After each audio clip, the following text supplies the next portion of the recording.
Shri Rajaram inter college तैयारी कराकर जौनपुर संस्था के ऑनलाइन कक्षा के पठन पाठन कार्यक्रम में सभी छात्र छात्राओं का स्वागत है।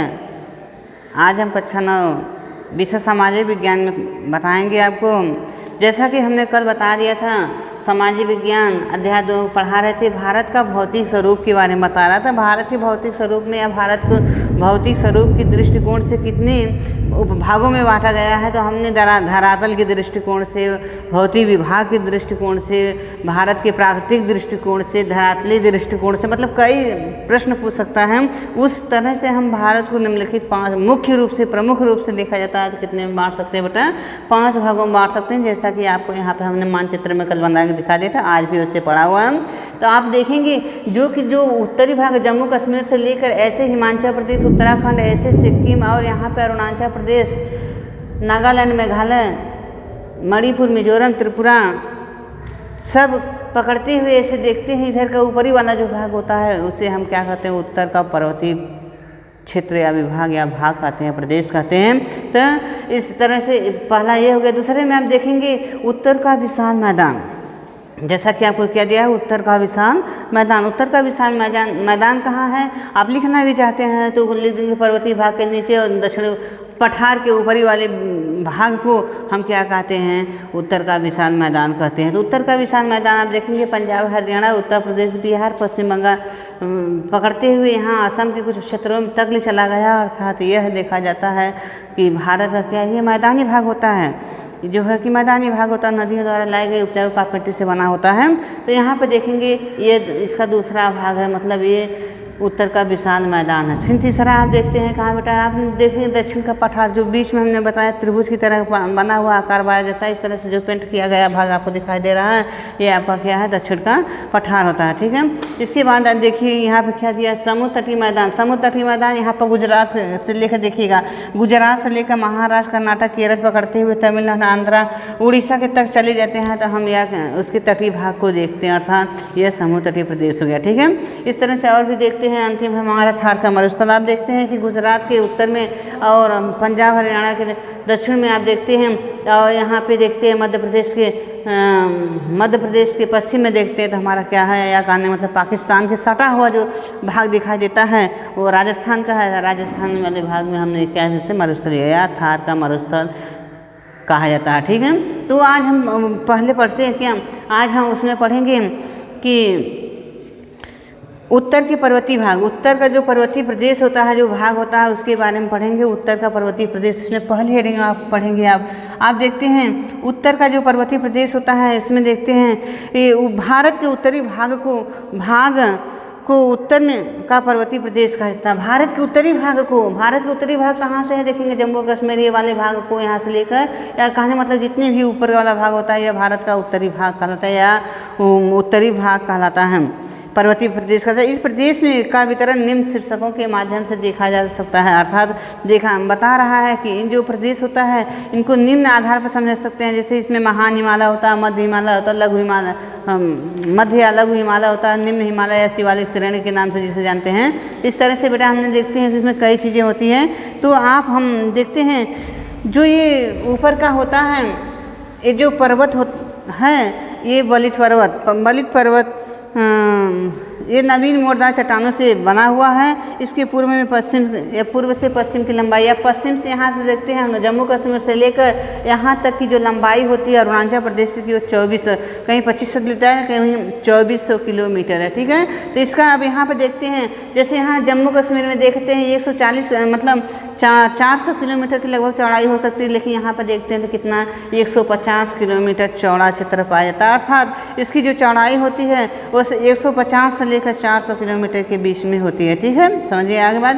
तो यहाँ पे ये जो पर्वतीय भाग के बारे में हमने बता रहा था, ये इतना इसका भाग होता है।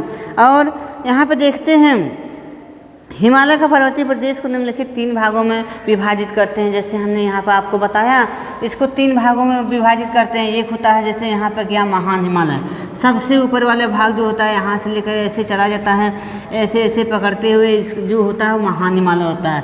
इसके ठीक नीचे जो होता है ऐसे ऐसे पकड़ के उत्तराखंड के करीब से पकड़ते हुए यहाँ पर क्या होता है, मध्य हिमालय होता है। ये सबसे निचली भाग जो बाह्य हिमालय होता है, ये शिवालिक श्रेणी के नाम से जानता है। ये ऐसे पकड़ते हुए सबसे नीचे, अर्थात कहने का मतलब हमारे ये है बेटा कि मतलब ये जो पर्वतीय भाग है, उत्तर का पर्वतीय भाग को 3 खंडों में विभक्त किया गया है। किसमें? पहला को महान हिमालय में, दूसरे को मध्य हिमालय में, तीसरे को निम्न हिमालय या शिवालिक श्रेणी में बांटा गया है। तो आज हमने इसका जो फर्स्ट पार्ट है उत्तर, इसको 3 भागों में बांटा गया है, 3 भागों में बांटा गया है।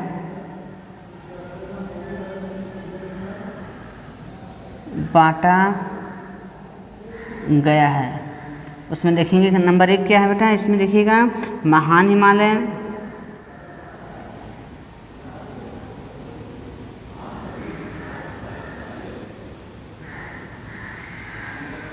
महान हिमालय आप देखते हैं कहाँ से बेटा, यहाँ से देखेंगे कि मतलब पश्चिम में जम्मू कश्मीर में सिंधु नदी से लेकर पश्चिम में सिंधु नदी से लेकर पूर्व में कहाँ तक चलेंगे, यहाँ तक आएंगे अरुणाचल प्रदेश तक। तो वहाँ पर क्या, ब्रह्मपुत्र नदी के बीच वाला जो भाग होता है, सबसे उत्तरी या ऊपरी वाला भाग होता है, वह महान हिमालय के नाम से जाना जाता है। जैसा कि हमने बताया कि इसकी लंबाई कितनी है, 2400 किलोमीटर है। ठीक है, इस महान हिमालय में आप देखेंगे कहीं जो है कि सबसे जो जितनी भी पर्वत श्रेणियाँ श्रृंखलाएँ होती हैं, जो सबसे ऊंची अर्थात जो 6000 मीटर से ऊंची, कितने 6000 मीटर से ऊंची होती हैं, वह कहाँ पर होती हैं, इसी महान हिमालय में होती है। जैसे आपने देखिएगा जो सिक्किम राज्य में हमारा पड़ता है क्या, यहाँ पे आप देखेंगे क्या है, जैसे आपका कंचनजंगा,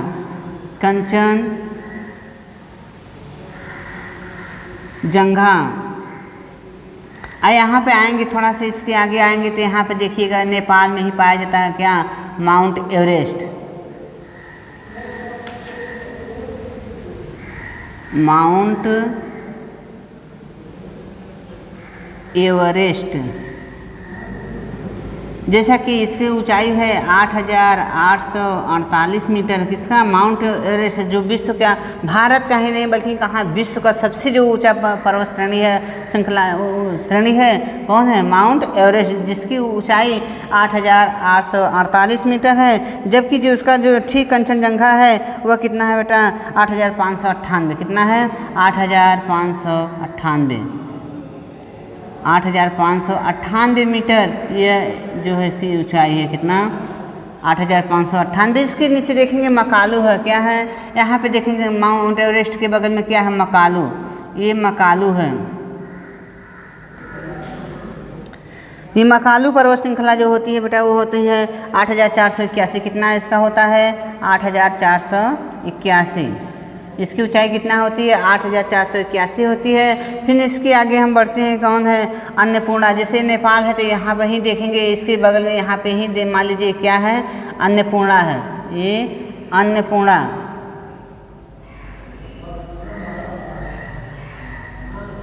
अन्नपूर्णा है। इसके आगे थोड़ी सी आगे जाएंगे, यहाँ पे क्या है? धौलागिरी। क्या है? धौलागिरी।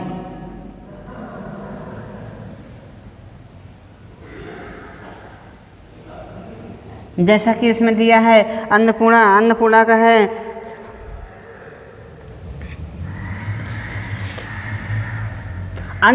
है कितना है? अन्नपूर्णा की ऊंचाई 8078 मीटर है, जबकि 8172 मीटर धौलागिरी का। 8172 मीटर ऊंचाई कितना है?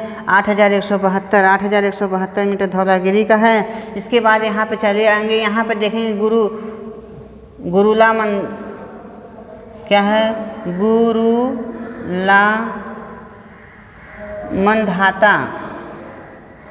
ये भी एक पहाड़ी जो है कि ये भी नेपाल में पाई जाती है। यहाँ पर अभी तक हमने सिर्फ बताया तो भारत में एक ही अभी पाई गई, कौन? कंचनजंगा। और सब ये नेपाल में ही पाई जाती है। गुरुला मंधाता जो है कि ये भी कहाँ पाया जाता है बेटा?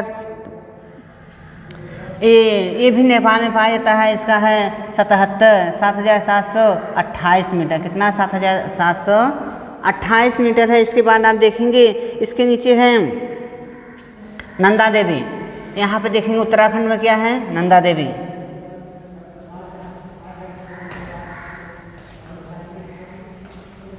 ये नंदा देवी है। नंदा देवी पर्वत के ऊपर आप जाएंगे तो कामेत मिलेगा। क्या है यहाँ पे, कामेत। ये क्या है, कामेत। इस तरह से जो पर्वत श्रेणी है पकड़ती हुई चले जाएंगे आप ऊपर की तरफ। तो इसका है 8,717, इसका है 7,817 है, इसका 7,756 7,756 क्या है मीटर ऊंचा कामेत है। फिर यहाँ पर आप देखेंगे बेटा नंगा पर्वत। क्या है, नंगा पर्वत। यहाँ पे आप देखेंगे, यहाँ से लेते हैं क्या है, नंगा पर्वत है। ये नंगा पर्वत है। इसकी ऊंचाई आप देखते हैं, जो नंगा पर्वत का ऊंचाई कितना है, 8,126 मीटर है। कितना है, 8,126 मीटर है। इस तरह से आप देखेंगे नामचा अरुणाचल प्रदेश में एक हमारा जो पाया जाता है, यहाँ पे जो पहाड़ी है नामचा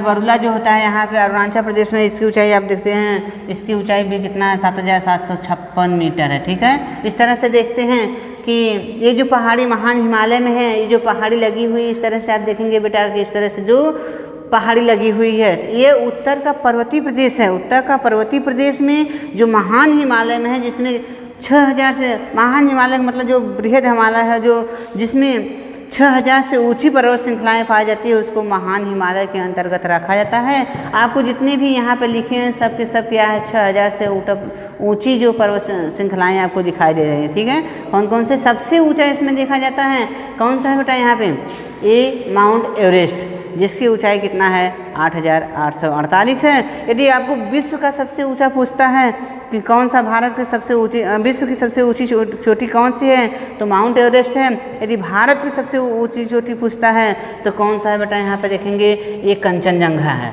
और कौन सा, कंचनजंगा, कितना, 8,598। लेकिन कभी ये पूछता है कि सबसे ऊंचाई पर, भारत में सबसे ऊंचाई पे कौन से है, तो आप देखेंगे यहाँ पे क्या है, नंगा पर्वत। कितना है, 8,126 मीटर। ठीक है, इसके ऊपर भी आप जाएंगे तो कहाँ है, यहाँ पे K2 है, जिसकी ऊंचाई क्या है, 8,611 मीटर है। 8,611 मीटर सबसे ऊंचाई पर यदि देखा जाता है भारत का, तो K2 कौन सा है बेटा, K2 पर्वत श्रृंखला पाई जाती है। तो इस तरह से आप देखेंगे ये महान हिमालय के अंतर्गत आती है। ठीक है, तो इसमें आप देखेंगे जो कि महान हिमालय की हमने बताया कि जिसकी चौड़ाई यहाँ जम्मू कश्मीर में 400 किलोमीटर होती है, जबकि अरुणाचल प्रदेश में 150 किलोमीटर होती है। जबकि पूरी की पूरी लंबाई कितनी होती है, यहाँ से लेकर सिंधु नदी, यहाँ जो कि सिंधु नदी है कहाँ, जम्मू कश्मीर में सिंधु नदी के लेकर अरुणाचल प्रदेश में आप जाएंगे तो शायद ब्रह्मपुत्र नदी तक ले इसका विस्तार 2400 किलोमीटर तक ले पाया जाता है। तो इसमें जो है कि इस तरह से आप देखेंगे तो हमारे जो है कि पर्वत श्रृंखलाएँ पड़ी हुई हैं। ठीक है, तो इस तरह से अब हम कल आपको बताएंगे क्या, मध्य हिमालय, क्या पढ़ाएंगे, मध्य हिमालय। ठीक है,